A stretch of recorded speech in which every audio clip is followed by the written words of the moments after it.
खुशामदीद कहते हैं आपको एक बार फिर। दुनिया के कई इलाकों में आज पहला अशरा ख़त्म होने जा रहा है माह मुबारक का। तो ये जो सेगमेंट है नेकी का, ये इस ख्याल के साथ है कि कतरा कतरा समंदर बनता है, एक एक चिराग जलाते तो बहुत रोशनी हो जाती है। क्या कहने। और माह मुबारक के अयाम तेज़ी से गुजर रहे हैं, तो बस रोशनी करने का सिलसिला जारी रखें, कम से कम अपने हिस्से की शमा ज़रूर जलाएं। क्या कहने, जिंदाबाद। बिल्कुल। और ज़ाहिर है ये नेकी का जो सेगमेंट है ये इट्सेल्फ अल्हम्दुलिल्लाह एक कंट्रीब्यूशन है ARY डिजिटल की जानिब से, हम सब की जानिब से उन इदारों के लिए कि जो बहुत ही शानदार काम कर रहे हैं। देखिए, दो तर्ज के इदारे हैं। एक वो कि जिनका काम हम बिलउमूम रोज़ाना की बुनियाद पर देखते हैं, सड़कों पर, चौराहों पर दस्तरखान लगे हैं, एम्बुलेंसेज हैं, उन पर उनका नाम है, हॉस्पिटल है, क्लिनिक्स हैं। लेकिन कुछ ऐसे इदारे जो दूर दराज गाँव देहातों और गोठों में काम कर रहे हैं, तो शायद हम आम जिंदगी में उनके नाम से बहुत ज़्यादा वाकिफ़ नहीं होते, लेकिन ऐसा नहीं है कि उनका काम किसी भी तरह से दूसरे किसी भी इदारे से कम होता है। आज हम जिस इदारे की बात कर रहे हैं, शाइन ह्यूमैनिटी, वो रूरल एरियाज़ में जो गाँव देहात हैं, मज़ाफ़ाती इलाके हैं, वहाँ हेल्थ केयर के हवाले से, पब्लिक हेल्थ केयर के हवाले से बहुत शानदार काम कर रहा है। और इस इदारे की बुनियाद तकरीबन आज से 10 बरस पहले अमेरिका में मुकीम जो पाकिस्तानी बिजनेस पर्सनस हैं, जो डॉक्टर्स हैं, उन्होंने मिलजुल कर रखी और बहुत अरसे तक, और अब भी ज़ाहिर बहुत बड़ा कंट्रीब्यूशन है कि वो ख़ुद इस पाक सरज़मीन को, अपने वतन को, अपनी मट्टी को कुछ लौटाने के जज्बे के साथ कंट्रीब्यूट कर रहे हैं। 1.6 मिलियन लोग हैं कि जो मुस्तफ़ीद हुए हैं अब तक मुख्तलिफ़ क्लिनिक से, और मुख्तलिफ़ लैब टेस्ट हों, अद्वियात की फराहमी हो, और इसके अलावा बहुत सारा काम है जिसके बारे में ज़रा हम बात भी करेंगे। आज जो हमारे मेहमान हैं वो फ़हीम खान साहब हैं। आप COO हैं पाकिस्तान में शाइन ह्यूमैनिटी के। डॉक्टर फरवा शाहिद हैं, आप पब्लिक हेल्थ स्पेशलिस्ट हैं। थैंक यू सो मच आप दोनों की आमद का। एंड अगेन हम सब की तरफ से शाइन ह्यूमैनिटी का जो काम है उसके लिए भी आप सबका बहुत शुक्रिया। तो ज़रा इस इदारे के बारे में फ़हीम भाई बताइएगा कि कैसे इसका क़याम अमल में आया, पाकिस्तान में इसकी प्रेजेंस क्या है, अमेरिका से इसका जो पाकिस्तानी वहाँ मुकीम है उनसे क्या ताल्लुक़ है, और किस तरह से वो इसे चला रहे हैं।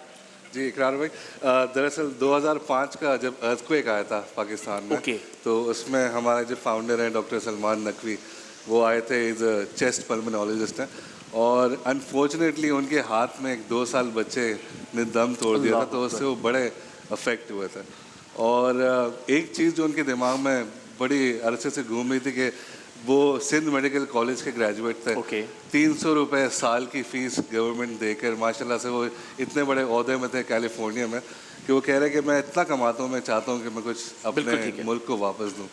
और उससे ये आइडिया की बेसिकली क़याम हुआ, और फिर 2009 तक वो फंड रेजिंग करके यहाँ डोनेट अपने तौर पर जो कर सकते थे वो कर रहे थे, राइट। लेकिन फिर उन्होंने कहा कि क्यों ना हम एक ऑर्गेनाइजेशन पाकिस्तान में बनाएं जो हमारी फंड रेजिंग होती है उसको आगे लेकर जाएं, और ख़ुद से जो हम काम करना चाहते हैं अपने हाथों से वो हम करके दिखाएं। तो यहाँ पर हमारा क़याम हुआ 2013 के अंदर। एक क्लिनिक से हमने स्टार्ट किया और काम करते रहे, उसी एक क्लिनिक में अपना काम सीखा। और ये कहाँ था एग्जैक्टली जो पहला क्लिनिक था? ये घारों में। 1 घंटा दूर है कराची से, लेकिन ज़मीन आसमान का बिल्कुल। आपको लगता है दुनिया ही बदल गई है? ऐसे बिल्कुल बिल्कुल। तो वहाँ से हमने एक क्लिनिक से शुरुआत की, उसके अंदर हमने एक इलेक्ट्रॉनिक मेडिकल रिकॉर्ड बनाया जो उस क्लिनिक को पूरा डिजिटल कर दिया उसमें। और फिर एक क्लिनिक से पिछले 4 साल में हमारे माशाल्लाह से अब 17 क्लिनिक्स हो गए। 7 में हमारा एक क्लिनिक अगले हम ईद के बाद खुलने वाला है। क्या और कोशिश करते हैं हम। और यहाँ पे जो फ्री लैब के हवाले से भी फैसिलिटीज़ दी जा रही हैं, मेडिकेशन भी है। मैं सिर्फ ये जानना चाह रहा हूँ कि वहाँ जो अमेरिका में मुकीम पाकिस्तानी है, क्या वो सिर्फ वो सपोर्ट कर रहे हैं या वहाँ जो बाकी कम्युनिटीज़ हैं उनकी तरफ से भी कुछ मदद मिलती है? बिल्कुल। हमारे जो मेन सपोर्टर्स हैं वो वहाँ के जो पाकिस्तानी लोग हैं। वो हमें कोई सालाना किसी ने फ़ंड बांधे हुए, कोई हर महीने कुछ देता है, और कोई लोग इस तरह हैं जो अपने वालिदैन के नाम पर, उनका कोई गांव होता है जहाँ पर उनके पास ज़मीन होती है, तो वो हमें एक क्लिनिक बना कर देते हैं। अच्छा। और ख़र्चा भी देते हैं महीने का उसका, क्या जो कि बहुत बड़ा। अल्लाह जज़ा दे उन सबको। ज़ाहिर है, और ज़ाहिर है ये आप शुरू तो कर लेते हैं जज्बे के साथ ऐसा कोई भी काम, लेकिन ज़रूरत इतनी है पाकिस्तान में कि फिर उसको चलाने के लिए उसे बढ़ाने के लिए फिर ज़ाहिर है बाकी बहुत सारे लोगों की मदद की ज़रूरत होती है, और यही दरख्वास्त आज आप तमाम लोगों से कि प्लीज़ शाइन ह्यूमैनिटी का साथ दीजिए। मैं फिर यही अर्ज़ करूँगा कि ज़ाहिर है आपको बड़े बड़े बोर्ड दिखाई नहीं देंगे मुख्तलिफ़ जगहों पर, ऐसा नहीं कि जो बोर्ड लगा रहे हैं वो काम नहीं कर रहे, बहुत शानदार काम है, लेकिन चूँकि गाँव देहातों और गोठों में काम हो रहा है तो शायद उतनी ब्रांडिंग नहीं हो पाती है या हम तक वो नाम नहीं पहुँच पाता है। तो डॉक्टर साहब आप ज़रा मुझे बताइएगा कि एग्जैक्टली किस तरह की खिदमात हैं जो लोगों के लिए सरंजाम दी जा रही हैं शाइन ह्यूमैनिटी की जानिब से इन 17 क्लिनिक्स में बिलखुसूस अगर हम बात करें तो? अच्छा, एक तो वहाँ पे हम लोग नॉर्मल जैसे हमारे पास पेशेंट आता है और नज़ला ज़ुकाम खांसी जो भी सारी क्यूरेटिव सर्विसेज होती हैं वो सारी तो हम उसको देते ही हैं, ठीक है। लेकिन उसके अलावा जो हमारा फोकस है वो ये है कि जो प्राइमरी हेल्थ केयर सेंटर है वहाँ पे प्रिवेंटिव सर्विसेज दी जाए ताकि वो बीमार ही ना हो, उस रूट कॉज को ख़त्म किया जाए जिसकी वजह से वो बीमारी ना हो। तो इसलिए ऐसी बहुत सी हम सर्विसेज देते हैं, जैसे हमारा मैल न्यूट्रिशन प्रोग्राम है जो 5 साल से बच्चे अपनी माओं के साथ भी आते हैं, ऐसे ही हम उनको चेक करते हैं, स्क्रीन करते हैं, और अगर हमें लगता है कि ये बच्चा जो है ये अपनी एज के हिसाब से उसकी ग्रोथ नहीं हो रही तो हम उसको बहुत से सप्लीमेंट फूड देते हैं। इसी तरीके से हमारा डायबिटीज़ का प्रोग्राम है जो कि कहीं भी रूरल सिंध में, अगर इससे पहले कि हम थोड़ा आगे बढ़ेंगे बच्चों के हवाले से, अगर इनकी मेल न्यूट्रिशन की ये अलार्मिंग नंबर्स हैं पाकिस्तान में, बहुत खतरनाक है तक। बहुत पाकिस्तान में जो है वो सिंध में अगर हम लोग 2021 का आखिरी स्टैटिस्टिक्स हमारे पास है जो है, और उसके अंदर अगर हम देखें तो 60% जो बच्चे हैं ना वो स्टंटेड हैं सिंध में, ठीक है। और तो इससे ज़्यादा अलार्मिंग, और उसके बाद तो फिर फ्लड भी आए और हालात इन्फ्लेशन इतनी ज़्यादा हो गई है तो हालात और बेहतर हो गए। जो खुराक की कमी है इस पर काम हो रहा है, और बिल्कुल ना सिर्फ बच्चों की, उनकी माओं की भी हम लोग बहुत सारे ऐसे मल्टीविटामिन जो कि सिर्फ यूएस में दिए जाते हैं, ठीक है। अच्छा। वो मल्टीविटामिन हम कोशिश करें किसी तरीके से थर्ड पार्कर के औरतों को भी वही एग्जैक्टली उसी तरीके के स्टैंडर्ड्स के साथ ट्रीट किए जाए। शायद में थोड़ा सा ये है कि थोड़ा स्टैंडर्डाइजेशन भी है क्लिनिक में। जो ट्रीटमेंट हमारे कराची में हमारा एक मरीज में सेंटर है जो वहाँ पे सर्विसेज दी जाती हैं, एग्जैक्टली सिमिलर क्वालिटी सर्विसेज हम कोशिश करते हैं कि हम थार पार्कर या न्यू जगोई या सजावल में भी हों। ये एक मेल न्यूट्रिशन के लिहाज से मैं एक चीज़ ऐड करना चाहूँगा। आपने शुरू में जो वीडियो चलेगी उसमें देखा होगा कि सजावल में क्योंकि मेल न्यूट्रिशन बहुत हाई है तो हमने एक क्लिनिक के साथ एक मेल न्यूट्रिशन सेंटर बनाया है।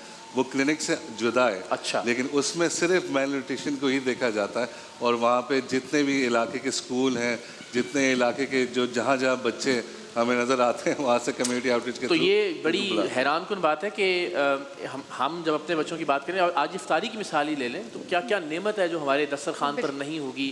कौन कौन सी तर्ज का खाना, इटालियन तो जापानीज़ तो पैन एशियन तो पता नहीं क्या क्या हम चाहते हैं अपने बच्चों के लिए, लेकिन 60% बच्चे सिंध में ऐसे हैं कि जिन्हें बुनियादी खुराक भी नहीं मिल पा रही है। ये अय्याशियाँ, पिज़्ज़े, बर्गर तो बहुत ही दूर की बात है। ऐसे बिल्कुल। एक और चीज़ मैं ऐड करना चाहूँगी कि हमारे जितने भी क्लिनिक्स हैं उसके अंदर एक डिजिटलाइज सिस्टम है, EMR सिस्टम जिसको कहते हैं। उससे हम कराची में बैठ के ये देख सकते हैं कि डॉक्टर कौन सी मेडिसिन दे रहा है, ठीक है। उससे डॉक्टर्स की भी क्वालिटी कंट्रोल भी होता है, आपको पता नंबर्स भी पता चलते हैं कि कोई एपिडेमिक आ रहा है, किस जगह मलेरिया ज़्यादा फैल रहा है, कौन से क्लिनिक से कितने केसेस आ रहे हैं, और इस पे फिर हम रिसर्च करके डिफरेंट इंटरनेशनली उनको बताते हैं कि ये हमारे अलार्मिंग सिचुएशंस हैं इस इन क्लिनिक्स में। तो ये जितने भी सारे क्लिनिक्स हैं ये एक सेंट्रली डिजिटलाइज सिस्टम से चल रहे हैं। जिंदाबाद। तो फ़हीम भाई, विजन क्या है? यानी अभी तो ज़ाहिर हम 17 क्लिनिक्स की बात करें, वही बात कि अगर क्वालिटी और मेयार का ख्याल रखा जा रहा है तो इन्हीं को ऑपरेट करना और इन्हीं को चलाना इट्सेल्फ बहुत बड़ा चैलेंज है। लेकिन अभी आगे क्या सोच रही है शाइन ह्यूमैनिटी, कहाँ तक जाना है, किन किन शोबाजात में खिदमत करनी है? सर हमारा तो देखें, मेरा और हमारे पूरे इदारे का मिशन ही ये है कि हम एक क्लिनिक, चाहे एक क्लिनिक हो चाहे 20 चाहे 25, हर क्लिनिक में एक ही क्वालिटी मेनटेन रहा है। जिस तरह अगर आप हमारे घारू क्लिनिक में जाएंगे तो आप जो वहाँ का जो तरीक़ेकार है वो बिल्कुल आगा खान हॉस्पिटल की तरह कि एक ID कार्ड बनता है पेशेंट का जिसके अंदर उसका पूरा पिछले हर विजिट का रिकॉर्ड होगा। सही। तो इसी तरह अब हमारा सबसे दूर जो क्लिनिक है वो नगर पार्कर में, बॉर्डर के साथ, और वहाँ पर इंटरनेट के भी इश्यूज़ हैं और बिजली के भी इश्यूज़ होते हैं, तो उसमें डिजिटलाइज करना बड़ा मुश्किल होता है। लेकिन हम और तरीक़ेकार ढूंढ रहे हैं कि हमने उस ऐप को ऑफलाइन कर दिया है कि जब इंटरनेट का अगर थोड़ा सा भी इसको सिग्नल कहीं से मिलेगा तो सारा डेटा अपलोड कर देगा। अच्छा, जिंदा। तो हम सारे चैलेंजेस से निपटते हुए काम जारी है। सारे चैलेंजेस से निपटने चाह रहे हैं। और एक और हमारा एक है जो हमारा याकूब साहब ने भी उसमें डोनेट किया था, वो एक MUC कंटेनर। तो कंटेनर के अंदर क्लिनिक है, 3 है हमारे इस तरह के। अच्छा, जो जगह जगह जाते हैं, उसमें लैब सर्विसेज भी हैं, डॉक्टर भी होता है, फार्मेसी भी होता है।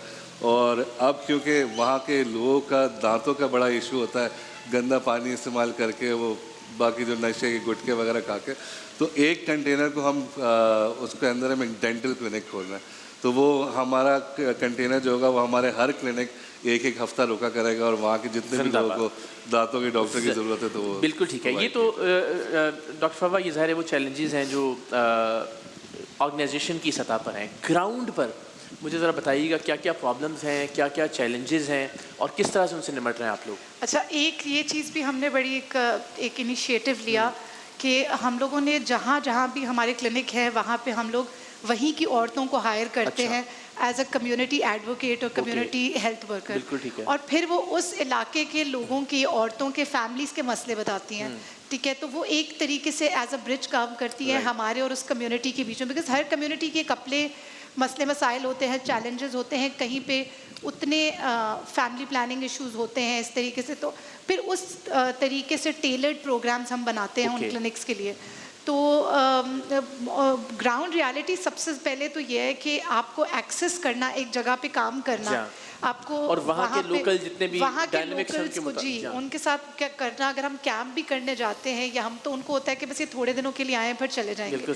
सो उस अपनी रेपुटेशन को बिल्ड करना और फिर उसको मेंटेन करना थोड़ा। जैसे थर पार्कर में हमारा एक क्लिनिक था, बट उस उधर इतना ज़्यादा वो मॉडल सक्सेसफुल हुआ कि हमने अभी दूसरा क्लिनिक अपना खोल दिया। ठीक है, तो वो इस तरीके से है कि हमें सबसे ज़्यादा है कि वहाँ के लोगों को ही एडवोकेट बनाया किया। हमारी कोशिश होती है कि एम्प्लॉयमेंट भी हम उधर के ही लोकल्स को दें। एक बहुत बड़ा चैलेंज होता है कि हमें फीमेल डॉक्टर्स रूरल एरियाज में नहीं मिलती होंगी, तो उसके लिए हमें उनको डबल ऑब्वियसली करना पड़ता है, अकोमोडेट करना पड़ता है। जो डॉक्टर वहाँ जाने या रहने के लिए तैयार होते हैं। बिल्कुल बिल्कुल। तो वो इस तरह के चैलेंजेस बहुत ज़्यादा फेस करने आते हैं। इंटरनेट इश्यूज बहुत ज़्यादा होते हैं वहाँ पर, तो उनको क्लिनिक को डिजिटलाइज करने के लिए हमें बहुत रिसोर्सेज लगानी पड़ती हैं। बिल्कुल, लेकिन बहरहाल वही बात कि जितने चैलेंजेस हैं उतना ज़्यादा लुत्फ भी आता होगा उन चैलेंज को ओवरकम करने में। डोनेशंस की अगर हम बात करें, ज़ाहिर है जिस तरह हमने इब्तिदा में भी कहा कि कुछ दोस्तों ने ही और पाकिस्तानी कम्युनिटी के जो डॉक्टर्स हैं और बिजनेस पर्सन हैं उन्होंने इसका आगाज़ किया। लेकिन ऑब्वियसली जब काम फैल जाता है तो फिर शायद किसी एक शख्स के या चंद अफराद के या दोस्तों के किसी ग्रुप के बस में नहीं रहता। उसको ज़ाहिर है आप ना रोक सकते हैं और ना ही फिर ये मुमकिन होता है कि आप अपनी सिर्फ अपनी उस पर। तो ये बताइए कि कौन लोग हैं जो अब तक साथ देते आए हैं शाइन ह्यूमैनिटी का, और हम क्या दरख्वास्त करेंगे लोगों से जो देख रहे हैं इस वक्त हमें टेलीविज़न की स्क्रीन? हमारे जो अमेरिका में ज़्यादातर जो पाकिस्तानी रहते हैं वो तो खैर बहुत ही हमारी मदद करते हैं। उन्हीं के बेसिकली मदद की वजह से हम पिछले 10 साल से 11 साल से हम ऑपरेट कर रहे हैं और सक्सेसफुली। इवन दो कि जब कोविड भी आया था तो हमारे क्लिनिक्स खुले हुए थे, घर घर जाके हम दवाइयाँ देते थे और सबकी नौकरियाँ, सबकी सैलरी टाइम पे जाती थी इसी वजह से। तो मेरी हमेशा दरख्वास्त ये होती है और मैं हमेशा जब भी मुझे मौका मिलता है बोलने का तो मैं बोलता भी हूँ कि हमें डॉलर्स में भी मिलता है, हज़ारों में भी मिलता है, लाखों में भी मिलता है, लेकिन जब 100 रुपये कोई देता है ना, जिसकी जितनी वो होती है, जिसके लिए 100 रुपये भी एक बड़ी चीज़ होती है, वो जब हमें मिलता है और हमें बड़े उसकी एक अलग खुशी, एक हमारा जज्बा जिस तरीके से उससे बढ़ता है उसकी कोई बात। और फिर वही कतरा कतरा मिलकर जो है वो दरिया बनता है, वही चिराग मिलते हैं तो रोशनी होती है। तो मेरी हमेशा एक डिमांड ये होती है लोगों से कि आप जिस ऑर्गेनाइजेशन को दे रहे हैं आप देते रहिए, क्योंकि हर कोई इतना अच्छा काम कर रहा है। इन ऑर्गेनाइजेशन के बगैर ये मुल्क का हाल बहुत ही बुरा होता। तो जिनको आप दे रहे थे लेकिन थोड़ा बच जाए तो जी बहुत अच्छी बात है, बहुत अच्छी बात है। सब ज़ाहिर है तालीम में बहुत सारे लोग बेहतरीन काम कर रहे हैं। अस्पताल की अगर हम बात करें तो उसमें ज़ाहिर है, लेकिन मैंने इस तरह से किया ना कि शाइन ह्यूमैनिटी बिलखुसूस फोकस कर रही है रूरल एरियाज़ पर, जो मज़ाफ़ाती इलाके हैं, जो गांव देहात हैं।